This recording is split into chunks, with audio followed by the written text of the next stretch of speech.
Tidak ada yang lebih penting hari-hari ini daripada shalom, damai sejahtera. Karena itu shalom atas Anda semua warga kerajaan Tuhan. Jaga hati dan pikiranmu. Tema kita dalam bulan November 2023 ini adalah Christ likeness. Jelas dan gamblang tujuan kita. Sebab kalau kita nggak tahu tujuan kita akan meleset dari sasaran. Hamartia, dosa itu meleset dari sasaran.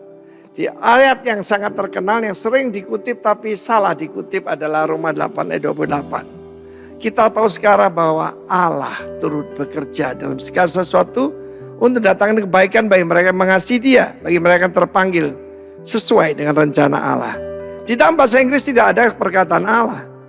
Ya, di sini nanti kita punya pemikiran yang keliru, sebab banyak faham yang mengatakan bahwa iblis itu adalah instrument of God. Alatnya Tuhan juga kepada umat Tuhan. No, Satan, devil dengan semua pengikutnya adalah musuh Tuhan dan musuh kita. Ya, dan di sini disebutkan rencana Allah for His purpose. Langkah kemenangan pertama bukan rencana kita, tapi rencana Tuhan. Ayat 29. Semua orang yang dipilihnya dari semula, di sini predestinate. Ya, kita tahu bagaimana. Saya tidak percaya bahwa ada yang ditentukan binasa, ada yang ditentukan selamat, tidak. Tapi rencana Allah in His foreknowledge. Mereka juga ditentukannya semula menjadi apa? Serupa dengan gambaran putranya. Supaya anaknya itu menjadi yang bukan satu-satunya. Yang sulung dari antara banyak saudara. Ya, sering saya pakai bahasa Surabaya, Tuhan Yesus itu kode saya, kakak tertua, lauta. Kakak terbesar, artinya kita ini adiknya Tuhan Yesus, saudara, yang sudah dilahirkan baru.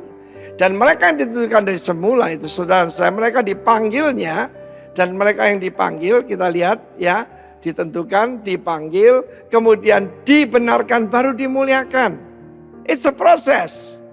Jadi serupa dengan gambaran anaknya itu conform. Bukan transform ya, tapi conform. Conform itu berarti dengan kekuatan, dengan tekanan. Tentu saja kalau kita melihat bagaimana yaitu Christ likeness. Ibrani pasal 2 mengatakan dengan penderitaan. Tidak ada orang suka penderitaan.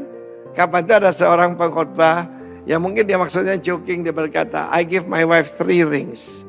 3 cincin. Engagement ring, cincin pertunangan, wedding ring, dan suffering katanya. Dan mereka semua ketawa, rupanya ngaku dosa rame-rame. Tapi kita melihat di sini the purpose of God. Mic ini diciptakan for a special purpose. Dipakai jadi palu bisa, dibuat ngulek sambal bisa juga. Tetapi itu namanya misuse, salah mempergunakan ya. Saudaraku, kalau kita tidak mengerti tujuan untuk diciptakan, maka kita akan menyalahgunakannya. Dan dengan jelas rencana Allah menjadikan kita seperti Kristus. Christ likeness. Dan kita tahu bagaimana Kristus mengalami dibully, dianiaya, dihina, diludahi, dicerca, terakhir dianiaya dan disalib. Untuk apa? Menjadi sempurna. Kristus disempurnakan dengan penderitaan. Karena itu dia bisa berteriak, Tetelestai, sudahlah genap. Demikian juga. Memang bangga jadi adiknya Tuhan Yesus. Tapi sejak saya menjadi pengikut Kristus, maka pembentukan terjadi. Salah mengerti, dikatain orang, dihina, diancam dan sebagainya.